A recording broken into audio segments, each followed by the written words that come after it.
Give me your best Charlie St. George story. Well, Charlie St. George, I know him from he's got that, he runs that United Seniors Club. Oh, does he? Yeah, and he's always trying to get me to go to them he has dinners once a month. But I don't go because I just don't enjoy sitting around with all those old people. I grew up in Sheridan. Okay. We had a farm. I grew up on a farm. You quit school. What year was that? Would you have kind of left school, your sophomore year? 1942. 42? I couldn't wait to get in the Navy. Ah. Did you enlist then? I enlisted on my 17th birthday. In fact, my birthday was April 13th, and I was sworn in April 10th, 1943. I went to Sampson. Sampson? Okay. For boot camp. Steps. Well, and then after boot camp, I got in a troop train, California, and went to what they call a receiving station. And I was there probably a couple of weeks, and then one day they called my name. A bunch of other guys put me on a truck and brought me to the ship that was tied up in San Francisco, okay. USS Republic. Our first trip was to Hawaii, Honolulu. We brought a bunch of troops over. But I remember that ship being full of troops all the time. 4,500 to 5,000 troops. And that's a lot of guys. When you first go on, well, you go what they call a deck ape. You're a deckhand, okay? And I did that most of the time I was on there. And you have to make a certain advancement, because you're seaman second class. You have to go to seaman first. Then I got transferred. And my next stop was Great Lakes. When I got transferred, I got to leave. And coming back, I reported to Great Lakes. I was at what they call Treasure Island, and waiting for an assignment, and then they assigned me to the Seabee outfit. I was over in Guam.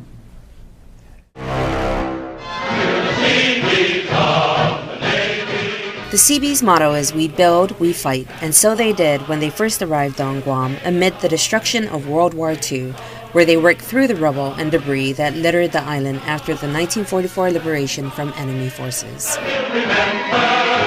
Oh, we built roads, we built bridges, everything. We built it. We built that what they call the Northwest Field, which was an airport, air base. And that's where B-29s were taken off to bomb Tokyo. Okay. And we were there every day. And I can remember I was driving a dump truck. And I used to drive my dump truck under the wings of the B-29 when they were, And then every night at dusk,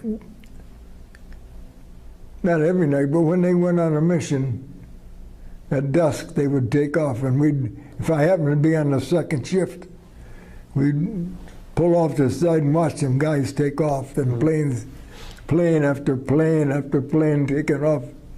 And then they'd come back probably the next day around noon, and when they come back. And they didn't all come back. So many planes left, but that's no sign they were all going to come back. Some of them didn't make it back. It took a while to build that airfield, that airstrip. And we had to run to that place. We could come in with our dump trucks and go any place on that, Nobody bothered us. And one day we went to report there, and they had fences up and armed guards with machine guns. we couldn't imagine what happened. They wouldn't tell us, says it's, you know, it's out of bounds. You can't go there. Well, we found out later they were working on the atomic bomb. Oh, wow. That was where they put it together. They put it Guam, Saipan, and Tinian, the 3 islands. And the plane actually took off from Tinian, but the 3 islands were all involved in getting that thing together. A friend of mine worked at a mess hall. They used to bring us our food when we were on a second ship. They used to bring us our food up in the truck. And this one guy always wanted to be a dump truck driver. Well, somehow or another, he got in one of the dump trucks. One of his buddies got him in a dump truck. And he didn't put the bed down, and he went under the B-29 and he ripped a wing. And it just happened to be the lead plane, and they were getting ready to go on a mission. And I can remember that pilot jumping down, and he threw something on the ground, and he says, "Who the hell are you fighting for?"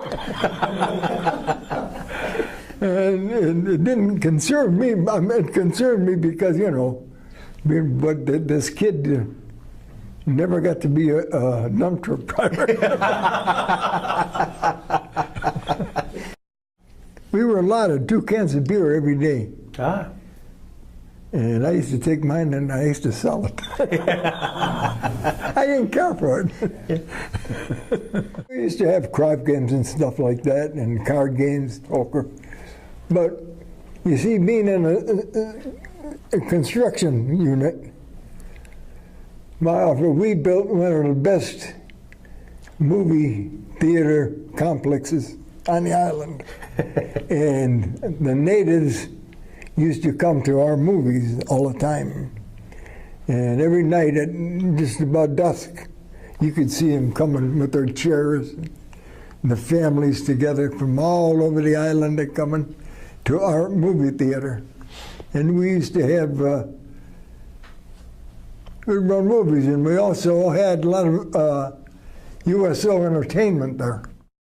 We used to have different things when they used to invite the native people over. We used to have dances, and they used to bring the native girls over in trucks. And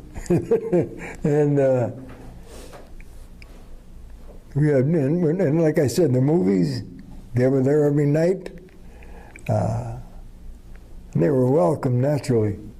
Were they good-looking girls?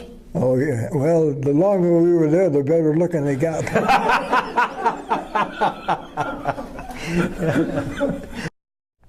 Being young sailors, we had girlfriends, native girlfriends.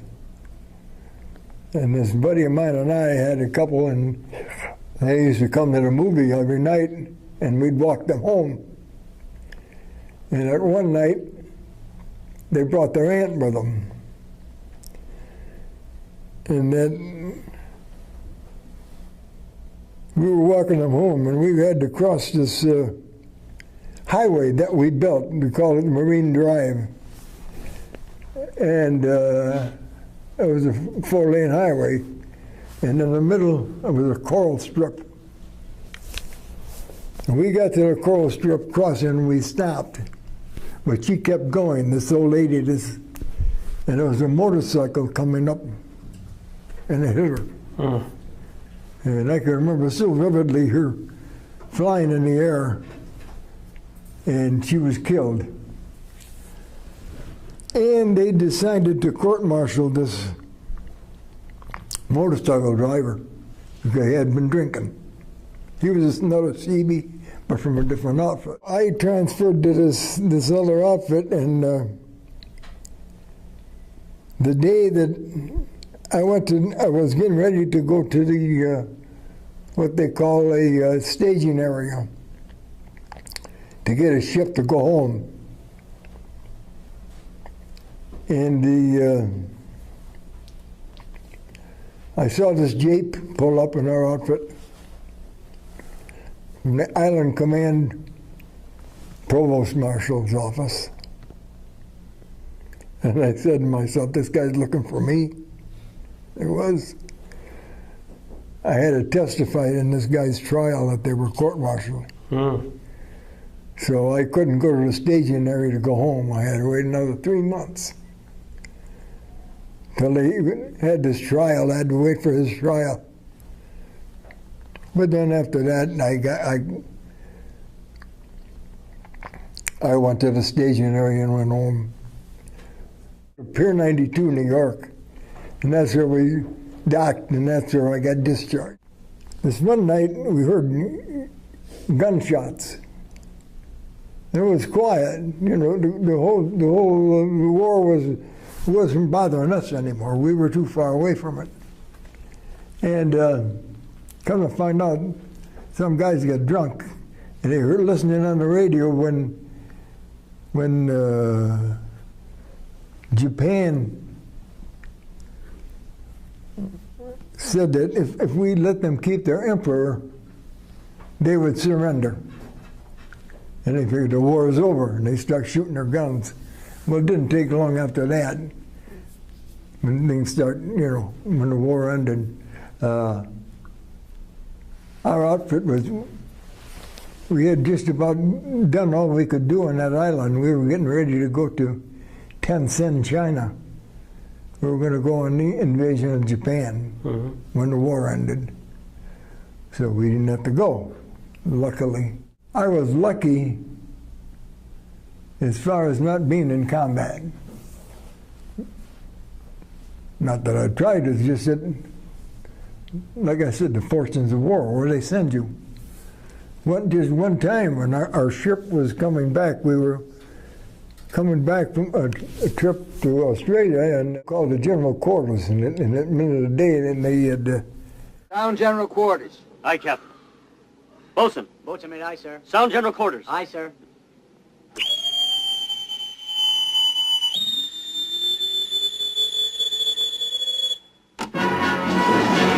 General quarters, general quarters.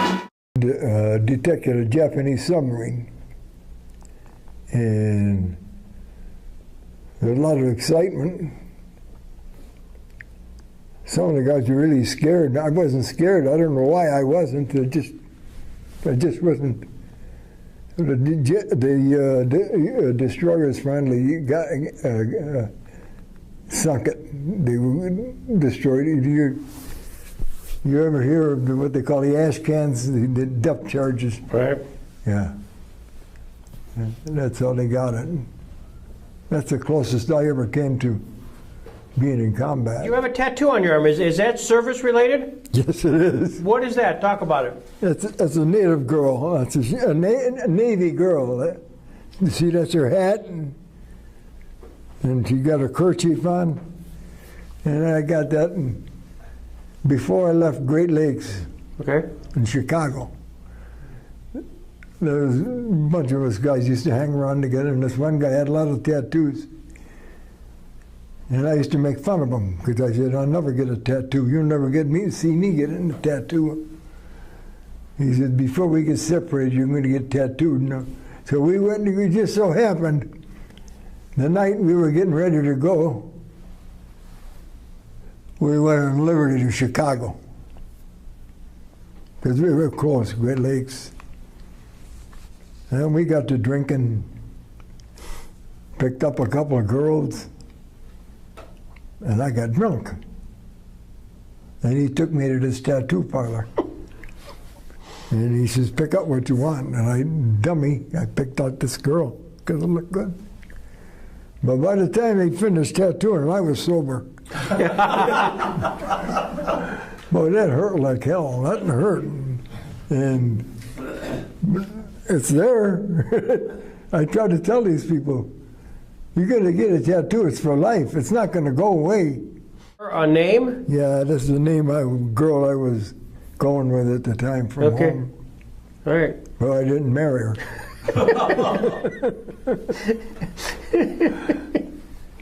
That's a great Navy story. This has been great. Thank you. Yeah. We salute you, Charlie. Thank you.